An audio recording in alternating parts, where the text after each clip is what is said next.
This is Eric Rutan of Cannibal Corpse. You are listening to the Scars and Guitars podcast with Andrew McKay Smith. G'day everybody and welcome to the show. I've got a conversation with a band from Sydney to share with you. You'll be hearing from 3 of the 4 members of the group Avalanche. I'm joined by Steven Campbell, who's on vocals and bass, Veronica Campbell, who is the group's lead guitarist, and Ryan Roma, who is the drummer and percussionist. Now, the catalyst for our chat is due to the launch of a new single. It's titled Hell's Getting Hotter With You, and we're going to cut to that before we get to the chat. So here it is, and once it's done, you'll hear from the band. Let's go.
G'day. Oh, hello. How's things going? How good yourself? Yeah, not too bad. Another busy, bloody hot day, mate, in the tropics, but you get that. Yeah, 100%. Are you guys down in Melbourne or whereabouts are you? We're Sydney. Sydney. Yeah. Oh, cool. Yeah, whereabouts? Which part? Western Sydney. Western. Now, does that mean like inner west or the western suburbs? We're like, sort of outer western suburbs. Inner West is more like trendy and we're like outer West. Yeah, we're more bogan.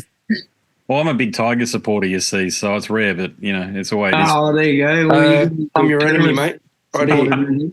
Oh, there you go. You have a Panthers jersey on. Yeah, everybody is my enemy. Don't worry about that when it comes to we had Jersey Day at work, and I walk in with my Tigers jersey, and they just shake their head. They just can't figure it out. They're all Broncos, Cowboys, Dolphins, Titans. You know. Oh, they got kids anyway. You know, we can't all. What I say to them, we can't all be perfect. It's all right. 100%. You I'm grateful that Glenn's connected us, guys. Well done on the sound of the song, by the way. Certainly the song that I heard, which is Hell's Getting Hotter With You. That's the new single, am I correct? Yeah, that's Correct. it. Gotcha. How long's that been cooking for?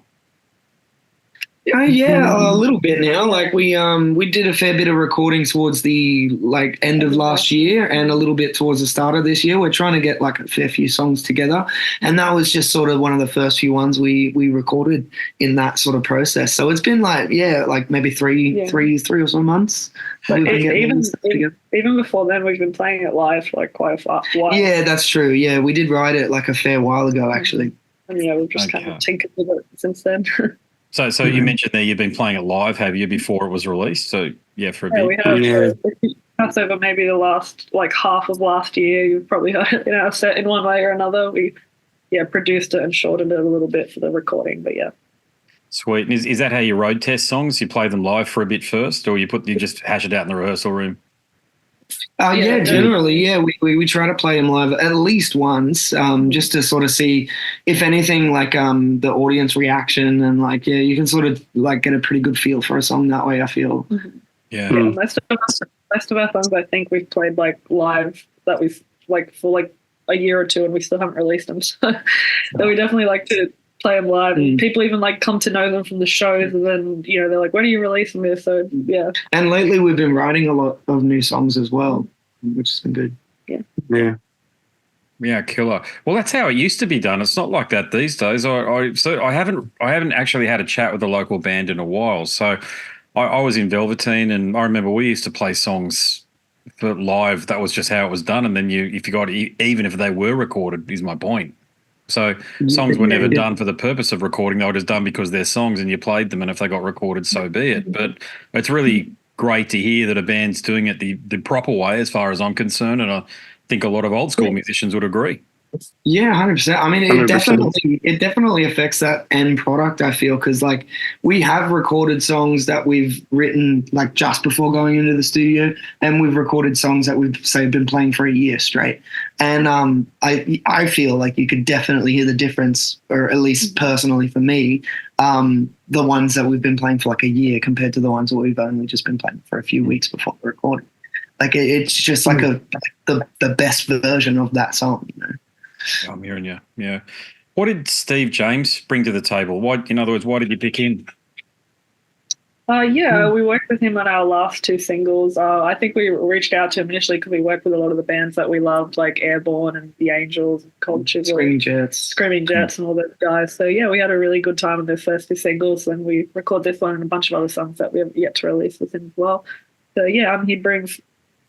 He's actually based in Brisbane, so we had to do the sessions remotely. When we first did it, it was because of COVID, but it kind of worked, so we did it again for this session too. So, Steve could stay in his little studio. So, that was interesting kind of doing it that way. And we had an engineer here in Sydney who, was there in the room. But, he's sort of the first, proper producer that we've sort of worked with. We did pre-production sessions with him so we could hear the songs first and actually listen and give us some feedback before we actually went into the recordings, which was we've never done before with anyone that we've recorded with and before. he made super small little changes, maybe cut that verse a few bars short, or maybe tune this one down a little bit. It was just really simple things like that made the songs that we wouldn't have thought of without outside ears. So Yeah, the best types of suggestions, the ones that add value without changing everything. Yeah, absolutely. Yeah, gotcha. Yeah. You've also had the opportunity to do some pretty fucking awesome supports from the looks of this. I've got a list here that talks about Buckcherry, Fozzy. That would have been great supporting Rich Ward on guitar there, the Duke. He's fantastic. Yeah, absolutely. Did you manage to talk to Rich at all?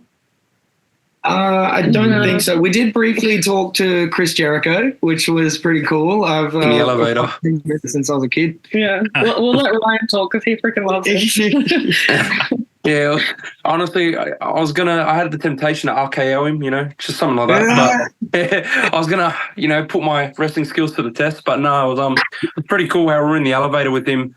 And we're just what the hell? We're standing right next to Chris Jericho, loading our gear into the venue.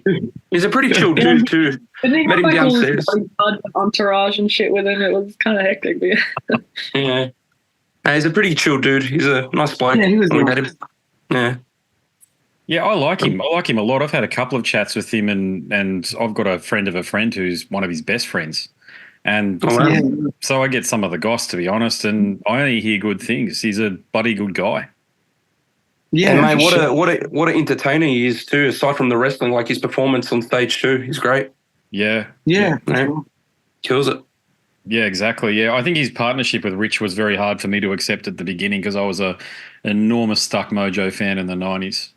And that's the band Rich came from. And then he effectively ditched Stuck Mojo to work with Jericho. And initially I was like, what are you doing? It's one of the best bands of that period. You're dropping it to go and do what was a cover, what initially was a covers album, but, you know, they rebounded and long since proven the doubters like me, you know, we go to the sidelines. But I sort of came on board in the last few years, I've got to say. But back to you guys. Look, what's the journey been like, though, as a rock and roll band in Sydney? I used to talk a lot about the differences in cities 5-6 years ago, and they were more apparent back then, I feel. I don't know whether that's the case these days, though, but if you've not really travelled or played in a lot of other cities, let me know. But is it a case of, do you feel like as though rock and roll is back in Sydney?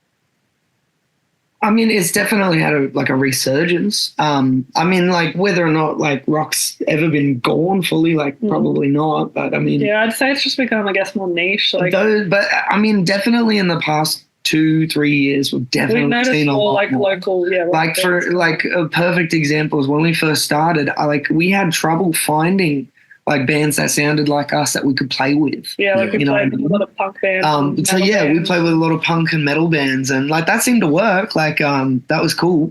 But yeah, like over the past 2 or 3 years, like we've just had nonstop hard rock bands and good rock bands to play with.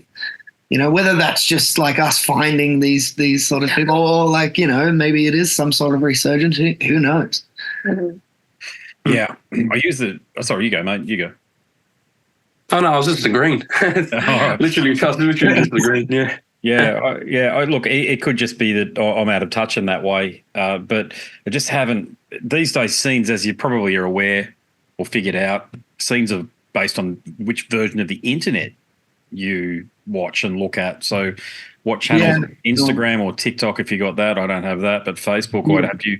I was talking to a mate the other night. You know, will there be another Nirvana? And I said, no, of course not. Because the reason why, because there's no local scenes anymore. You'll probably find that you've got more in common with bands from Perth or from Melbourne.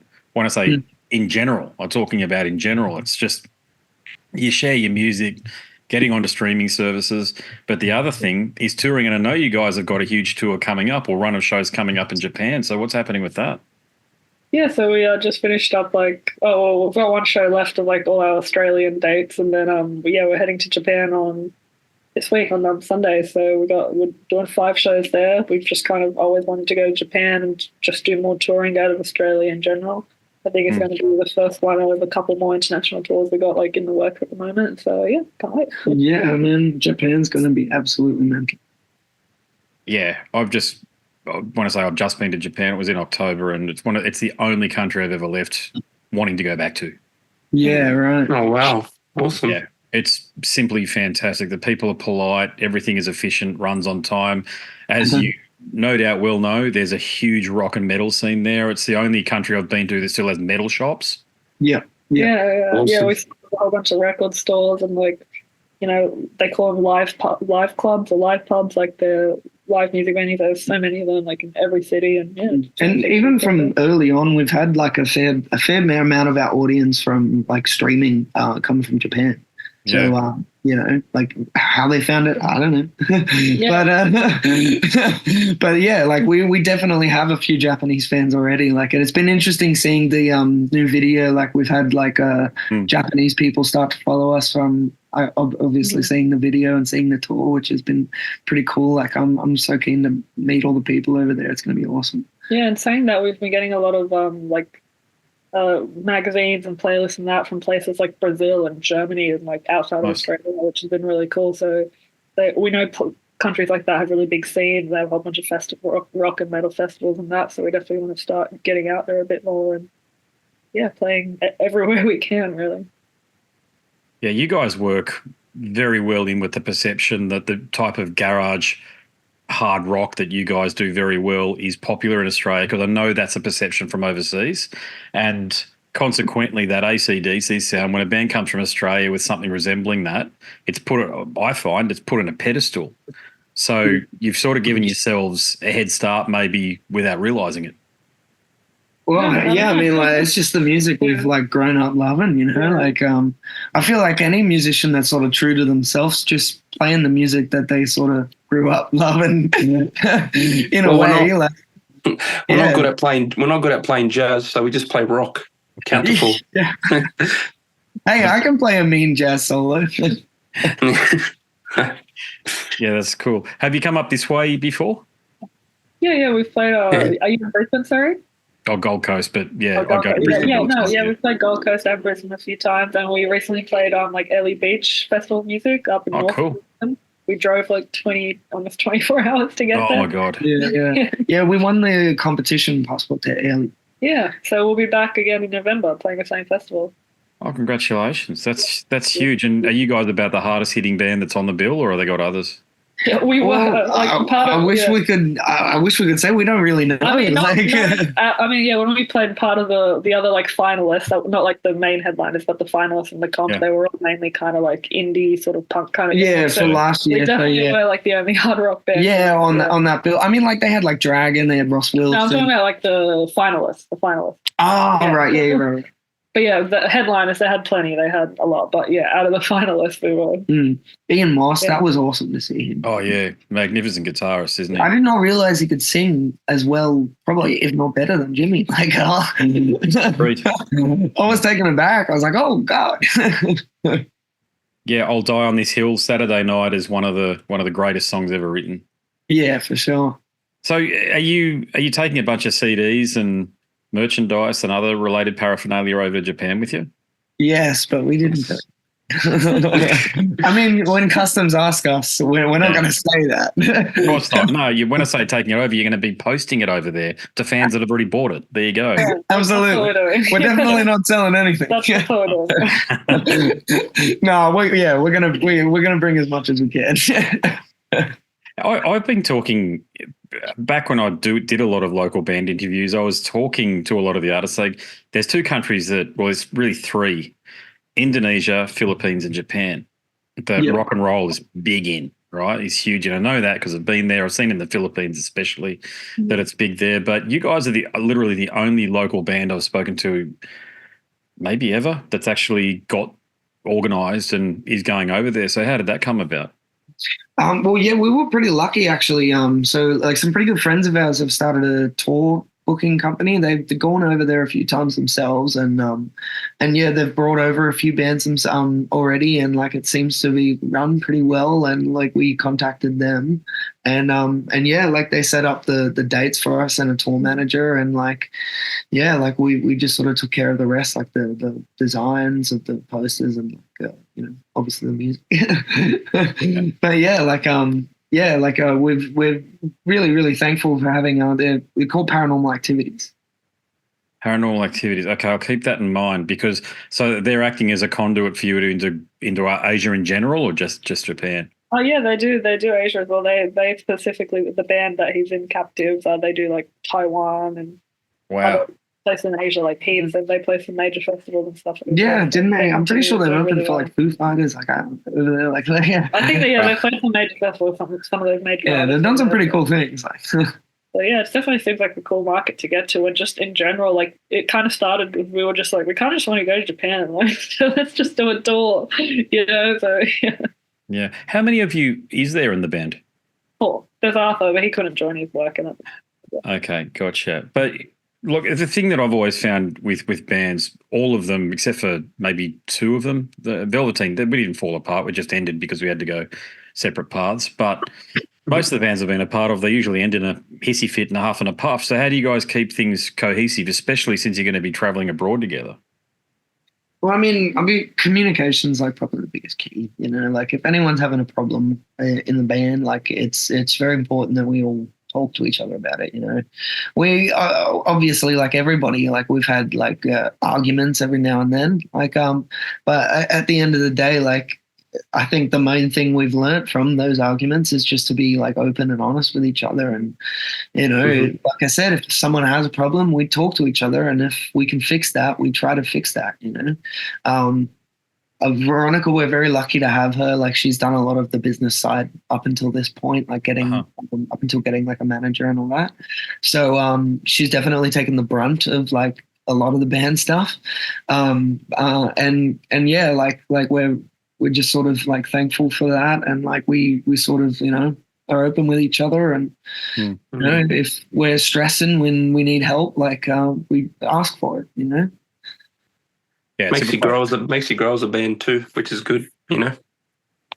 Yeah, it just sounds like you guys have found each other and you got a good thing going on. And even when people are talented, actually, that's usually when it starts to fall apart, when talent is spread evenly across a band because everybody competes for their different ideas and has different philosophies around rehearsal and just the general day-to-day of being in a band that all people who have ever been in the band will understand are unavoidable.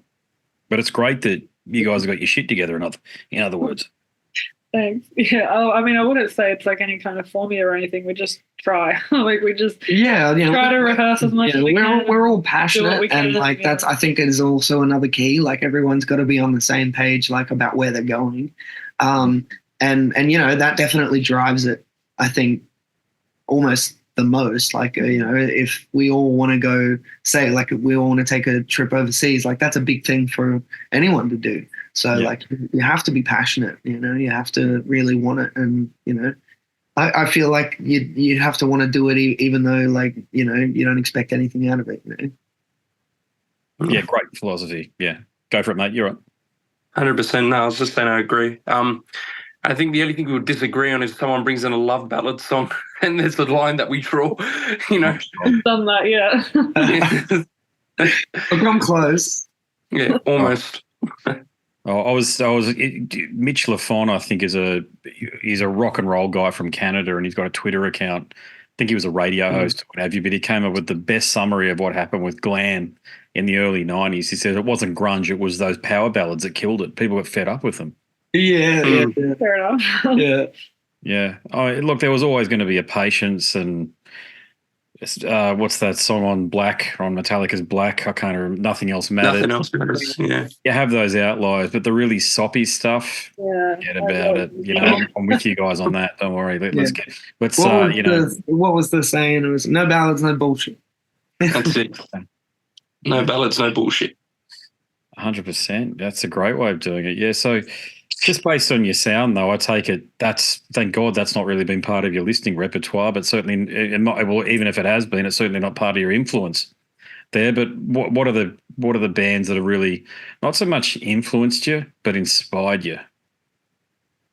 Well, I'd say probably AC/DC is probably the key. Yeah, me and Ryan were like kind of started the band. We met up in high school, and at the start we just like play AC/DC covers like all day long. So, oh really? Yeah. But yeah, Aussie pub rock in general. Like my dad was a singer back in the day. In the Aussie pub rock scene, like taught me to sing. So like it was a big thing growing up. You know, I'd always hear like that sort of music. You know, like Billy Thorpe.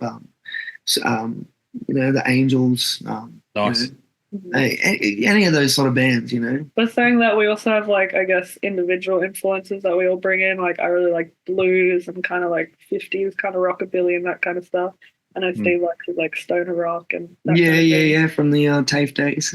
Ryan, he loves. If you want to talk, Ryan, he loves. Yeah, love my obviously love hard rock, but love metal, punk, good old thrash metal from the 80s, and yeah, old metal from the 70s too, like Sabbath and Priest.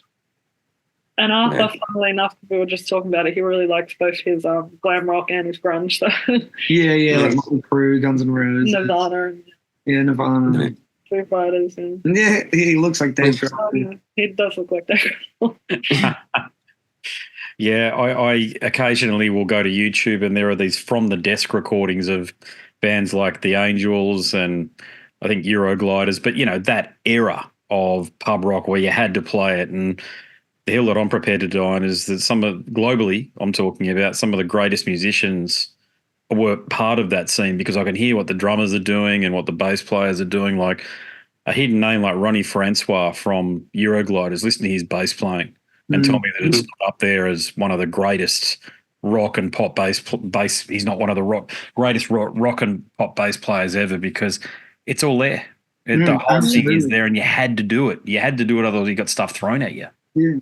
I mean, look, even Stevie Wright, like fucking, he was doing it like back in the 70s and 60s and 60s. He was screaming, like they do almost in metal nowadays, like some of those screams you hear, like it's like, oh, that's so close to like that really like sort of scream, like woof. Yeah, I think Aussie music is definitely like maybe the toughest of all the rock genres for sure. Yeah. I reckon you guys would do a hell of a cover of Evie's Part 1, 2, and 3.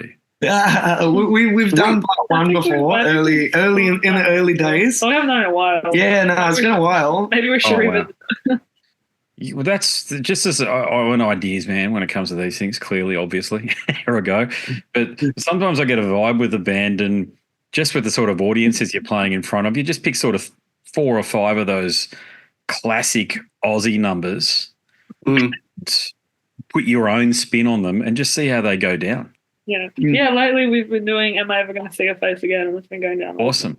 Yeah, man. Like, funny enough, we actually played that song in front of the Brewster brothers at Ely Beach. Yeah, they liked it. Good. I've spoken to the guitarist brother, and he's a top fella. Yeah. I think Ryan and I met him backstage once, didn't we? Yeah, in 2017. That was a mad night. Yeah, I'd love for that scene to come back from the perspective that you can have a band, you can have the band that's part of the AC/DC sound, but then you've got the Cold Chisel thing as well. And I really love Australian Crawl. Yeah. That kind of reggae, wouldn't call it ska, but you know how they had that reggae kind of a sound through their playing and had 3 vocalists, I think. And you just think, man, it's so heartening to hear that people are still finding value in that music and wanting to bring it to people internationally like you guys are. Yeah, absolutely. Yeah, definitely. Yeah, like even though we like the rock side of it, a lot of those even pop acts from like the 70s and 80s from Australia were freaking awesome. I really like the Screaming Jets did like a cover album of some of all those classic sort of Aussie songs like a couple of years ago. And I thought that was awesome. It was like all the best songs, Yeah, and some you wouldn't expect too. Yeah, the Animals one, that was really good. I don't know if it was on that album, but they do cover of the Animals song. No, it was Australian only, that one. That one.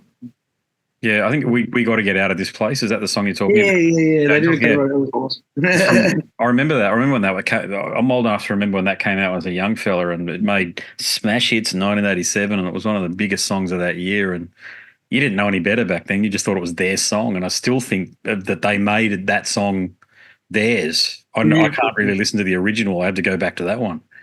Well, weirdly enough, I've actually seen. Well, like I mean, it's not the original band, but I saw the Animals like the John Steele, the John Steele version. Yeah, the new one, pretty like recently. Well, not recently. I think it was like just after high school. So, yeah, like that was awesome. Like it was sort of at the Etamoga pub back up in Brisbane where I used to live. Well, it's not the Etamoga anymore because they got done for that. It's called Aussie World, next to Aussie World there. Yeah, next to Aussie World. Yeah. It used to be the Etamoga pub, but I think they had to change it for some reason. I still call it that. Trust me. When you said everyone does. If you knew it from when you were a kid, right, never change his name. It is what it is. But yeah, they still play a lot of bands there.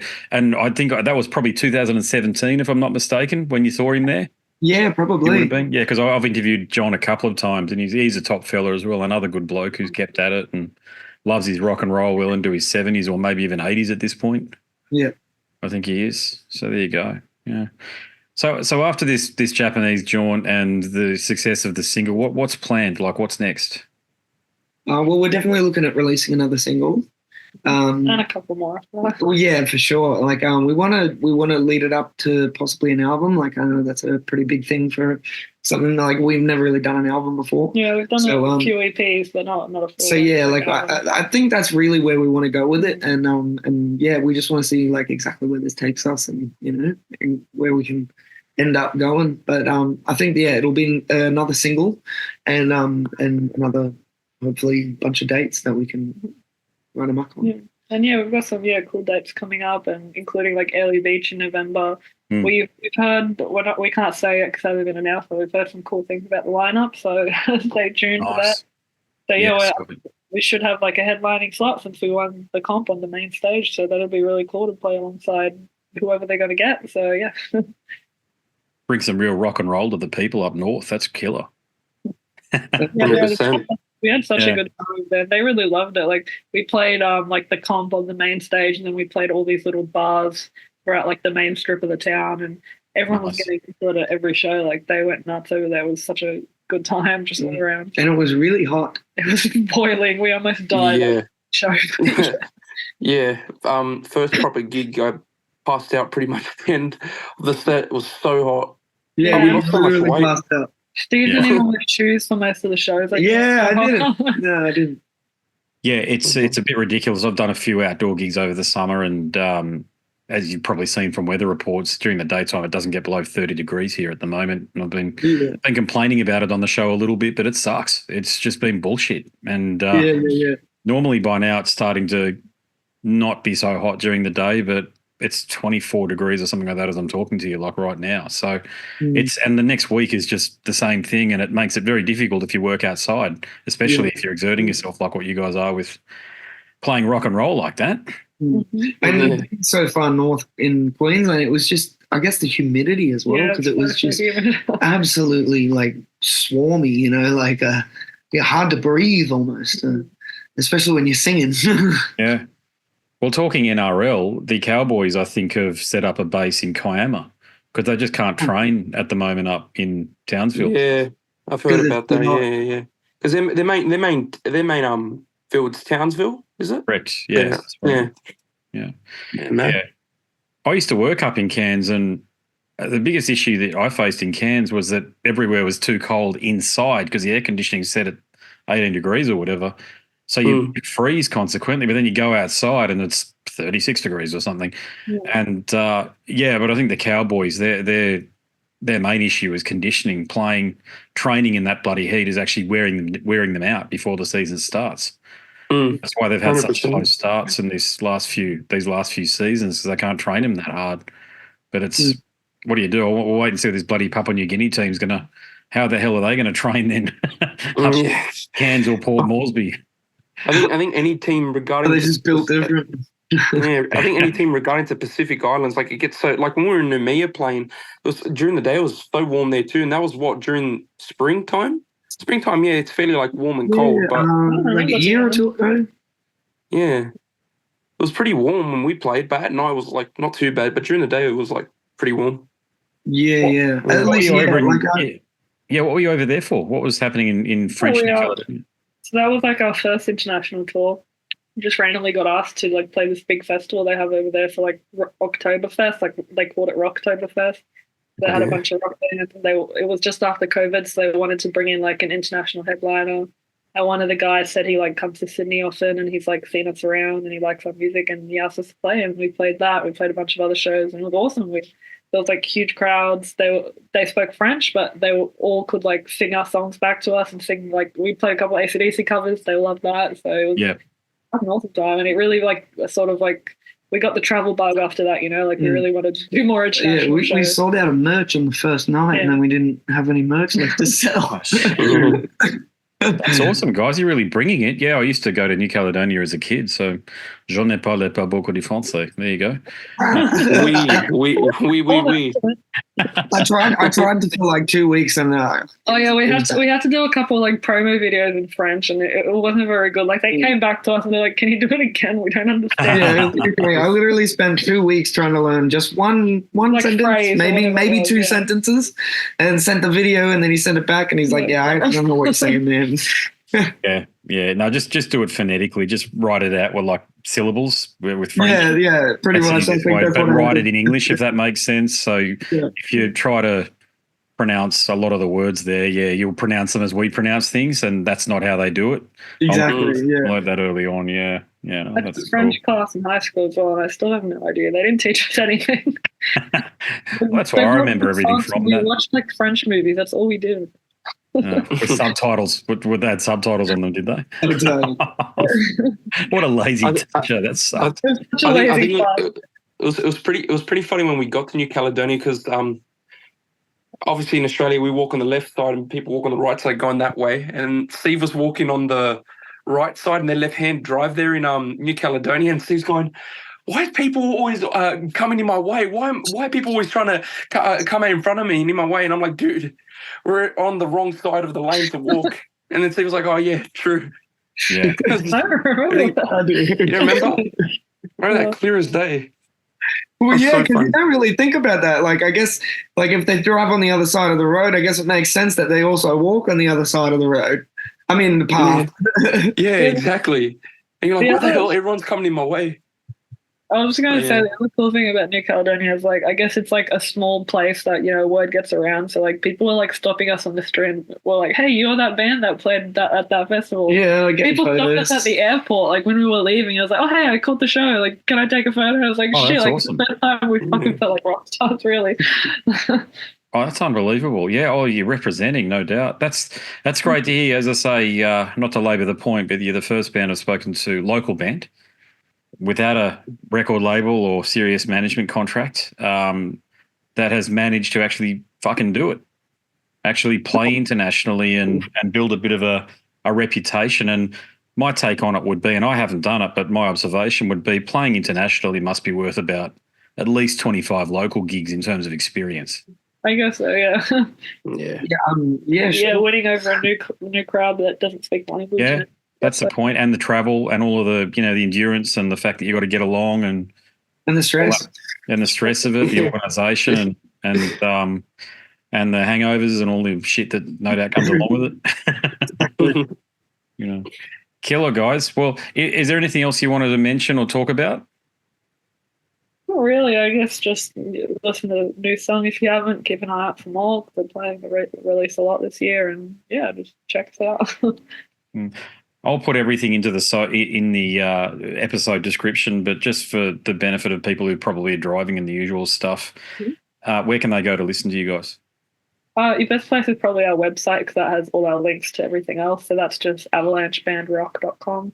That's also our handle on all the socials, Facebook, Instagram, TikTok, which we got recently. But yeah, if you search Avalanche, any of our songs on Spotify, whatever, I'm sure you'll come across it. Unreal. Killer. All right, Ryan, you good? Did you want to mention anything? No, pretty much what V said is what I was about to say. So she said it all for me. So Right. check out a new single. There you go, on the same page. Yeah. There you go. There you go. Yeah. Congratulations, guys, and well done. Thank you, mate. Appreciate it. Yeah, it's been nice talking with you. Thank you. Thank you, guys. I'll hopefully see you up here soon. Absolutely. Well, there you have it. A killer band from Western Sydney.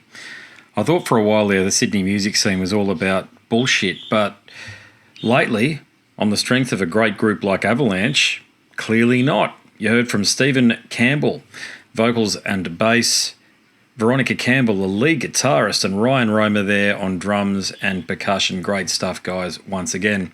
All right, that's it from me. My name's Andrew Mackay-Smith, and I'm the host of the Scars and Guitars podcast. Until the next one, it's a goodbye for now.